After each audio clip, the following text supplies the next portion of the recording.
Hey, it's Greg here with MaritimeGardening.com, and I thought it was time for another one of those garden tours brought to you by my sponsor, Vessi Seed. Almost all the seeds in my garden this year are provided by Vessi Seeds. If they sell something that you need, use my coupon code GAVS20. Buy from them, that'll help support the show, the podcast, and everything I'm doing here. So yeah, I'm a little bit overdue for this. I normally try to do my garden tour the first weekend of the month sort of thing, and it's getting close to the last weekend of the month, so sorry about that. So the garden has changed a lot since the last garden tour because it's September. We actually had frost last night. I went fishing early this morning and there was frost on my car windshield. So yeah, it happens sometimes. Middle of September we get frost. So yep, and I didn't have anything covered out here because I didn't think there'd be frost. I don't think there was a frost warning for my area. So anyway, what's the point of talking? Let me show you what's going on here. Have a look. All right, so here we are outside the garden, and hugelkultur beds are pretty much done. I've harvested all the garlic from here. The squash that we're growing here are pretty much done. They're in amongst the grass there. Not as big a haul as previous years, but okay. I changed the variety of squash I grow. I'm going to do a separate video on that, so I don't want to get sidetracked on it, but a couple interesting observations I made this year about growing squash if you're growing it for food. All the potatoes have been pulled out of here. My experimental pumpkin garden up there, I grew those giant Atlantic dill pumpkins, and I got two, and they were both that size. So epic fail up there. I just don't think it held the water properly. I got some ideas what to do next year. I'll keep playing around with it up there.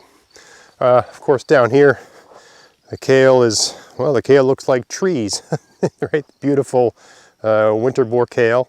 And this kale doesn't taste too good in the summer. I actually find I have to blanch it like in July, even August. It's more, I think it's got a higher amount of oxalic acid, so I tend to blanch it before I cook it. But once we start getting frost, it becomes delicious. We're there now. Parsnips looking good here. Over here, these gardens are all basically done. The kale's still going strong. This is more like the Siberian variety. Doing great. Just growing like crazy, and it tastes really good. For some, generally speaking, kale tastes better this time of year, even before we were getting the frost. Basically, once we get into September, this kale, my wife and I just noticed, it just seemed to taste so much better.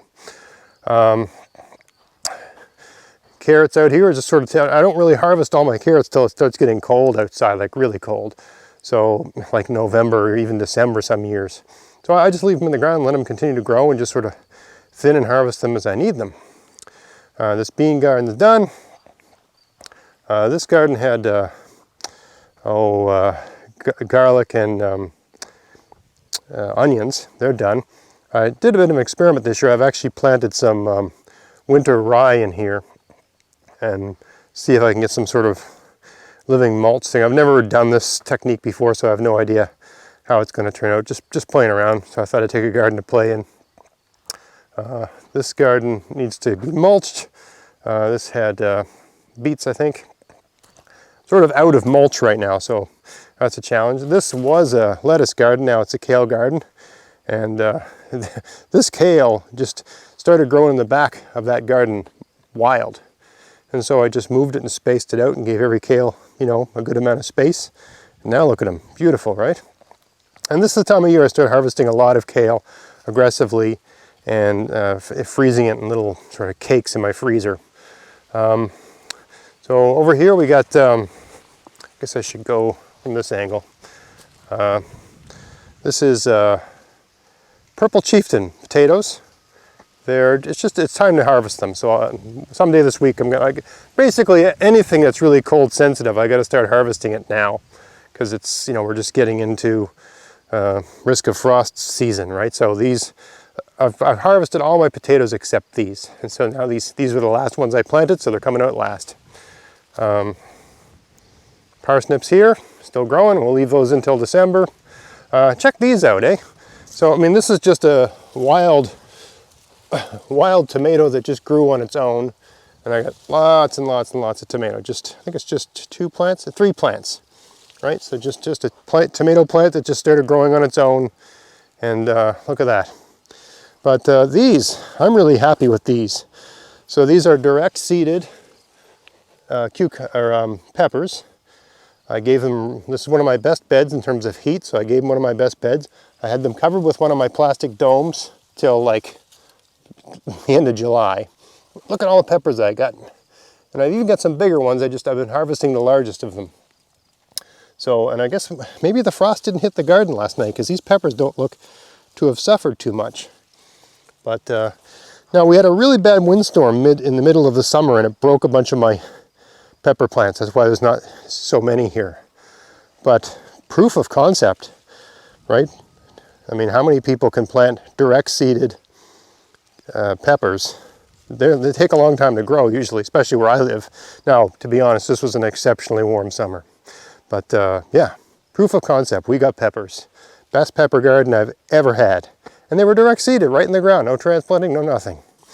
I'll probably just try to lay these down and get a dome over them. Cucumbers are done. And thank God, because I'm really tired of making cucumbers. A little bit of, remember I did a video where I showed planting lettuce on and spinach on either side of the cucumbers. The lettuce is coming in. It's been very, very dry, and I just stuck the seeds in the ground and did nothing. So, you know, they probably could use a little bit more regular watering. All the spinach I planted on this side just disappeared one day. So I think probably one of these darn chipmunks are good at it. Lots of carrots. These onion looking things are Egyptian walking onions. They were I planted them last fall. This is the time of year to do it. If you got Egyptian walking onions, I may do another video on that. Egyptian walking onions, I'm really happy with them and the results I got. Over here, strawberries are still getting the odd one, but they're kind of done. This bed needs a little bit of work. Corn's all done. Onions and garlic, done. This was potatoes and peas, done. The zucchini is still producing. You can see a couple over there. But really, you know, aside from the odd sort of stealth zucchini that I hadn't noticed, it's you know, the plant looks like it's done, and it's because it is done, right? It's just, you know, it's the time of year where your zucchini's done. People might remember last year I did this experimental thing in the fall with my raspberries, where I cut them right down to the ground for this ever-bearing variety. That's a technique for a short growing season. I got a whole video on that, so it would take me like 5 minutes to explain the technique or more. Don't want to dominate the video. But I don't think the technique's going to work. I mean, we just got frost last night. We're going to probably get frost again in a week. And I don't have, you know, it's the same thing that happened last year. They're not done forming when we start getting our frost. So I think the verdict for me, there's no magic trick for these. The ever-bearing variety just does not work for the microclimate here. The season's just not long enough for them. Not enough sun, not enough heat. So I got to pull all these out. I'll probably do that this fall. I've been trying, I mean, they put on good green, but I've been frigging around with these things since, I don't know, 2014, 2015. And yeah, that's all, you know, a good deal of real estate and no raspberry jam. So there's just no point in continuing with it. The grapes are coming in. Not ripe yet. This should be a sort of purple. When they're ripe, they're purple. This little bunch here is starting to turn a little bit, right? So got a good number of them. So probably not enough again for wine. Probably do another grape jelly like I did last year. Seemed to work out okay. So that's the situation with the raspberries and the grapes. What else do we got here? The lingonberries that I grew last year, or that I planted from Whiffletree Farms. They basically, I haven't done a thing with these all summer long. They put on a couple little berries, right? But really, this is just their first year. So, you know, I'm happy with that. I jammed a couple onions in here because I had some real estate. Look at that one, 4-incher, right? So yeah, they're doing good. This one, for whatever reason, put on a lot of growth. It doubled in size. So I mean, I think I got 3 different varieties here. So they're all going to have different growing habits. And these ones look a lot larger, but they were bigger to start with. That's just the variety. You can tell they flowered, but these other ones, I mean, they have to cross-pollinate with a different variety, so I don't know if they'll be timed to actually get pollinated or not. Check out the direct-seeded tomatoes here. We got frost last night, so just a little bit. Maybe it didn't hit here. The plants don't look too beat up. Oh, this one does. Look, so that's black like that. Looks like someone took a blowtorch to it. That's frost. So this plant did get a dose of frost last night. Anyway, definitely got lots of tomatoes. I'll probably get a dome over this tonight or tomorrow, and I gotta look at the temperature, but I basically just take all the plants and just sort of, you know, kick them in like, you know, lean them in like that, right? Look at the size of those. They haven't turned yet, but look at the size of those babies.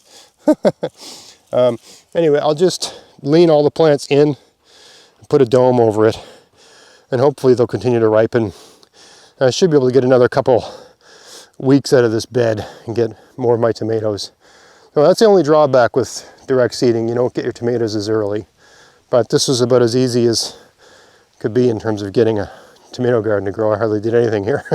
I had lots and lots of tomatoes. Probably a few too many cherry tomatoes, I would say, more than I would like, but lots of these sort of Roma tomatoes. One of my viewers was asking to do a video on fermented tomatoes. If I can find the time, I'll do that video. It's a great ingredient to have in your kitchen for lots of different meals. I got these really good, I can't remember the variety, it's not coming to mind, but really good tasting squash here. So I got lots of these, and it's basically time to harvest these. Your squash don't keep well if they're exposed to frost. So I got a good number of them, this variety. A little bit of pest damage on the collard greens, but all in all looking pretty good. This bed here had the Georgia Candy Roaster squash coming in good. Again, those need to be harvested too. Look, you can see these leaves. See how they're curled up like that? That's frost. They were blasted. So we definitely had frost in the garden last night for sure. So I got to get my squash out of here. They just won't keep.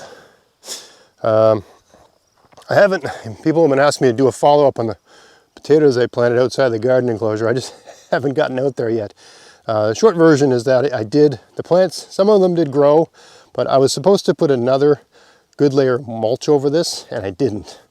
So, you know, I'm sure I got potatoes there, but I doubt the results are that great. I'll do it again next year with better results. I think also, I mean, what I intended to do was put some leaves over it. I mean, mowed grass works on potatoes, but leaves is the best. Holds the moisture in, keeps the light out. It takes a lot longer to break down. Just leaves are ideal, especially for weed suppression. This was a potato bed. They're all gone. That was beans. They're all gone. Still got some beets here to harvest, although it looks like a pile of weeds. If you look back a couple videos, I did a video on pulling beets out of this messy weed bed. There's still a lot of good beets in there, believe it or not. More of these Egyptian walking onions. Look at them. Holy smokes. They really, I mean, they grew all summer long, but I've noticed just the last 3 weeks, they've just put on an incredible amount of growth. So, I mean, I don't know enough about these. I really don't know what I'm supposed to do with them. I mean, I pull them and use them and cook with them. They're wonderful. I use the greens and everything. You don't, here, I'll pull one. You don't get as big a head out of these. Right, so let's say I pull this guy here. Actually, that's not bad. It's shallot-like, right? You get like a shallot.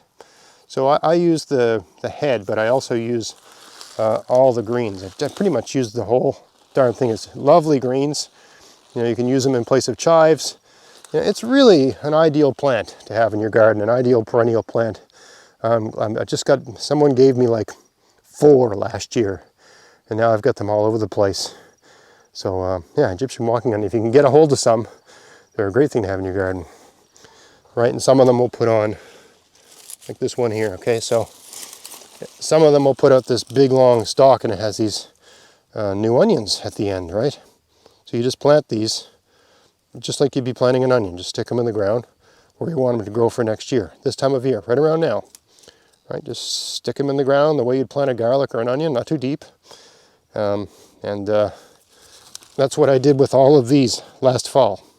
When I was planting my garlic, I planted some of these. Came in great. Swiss chard, some of them have bolted, but I got lots of Swiss chard. I gotta start harvesting this like crazy.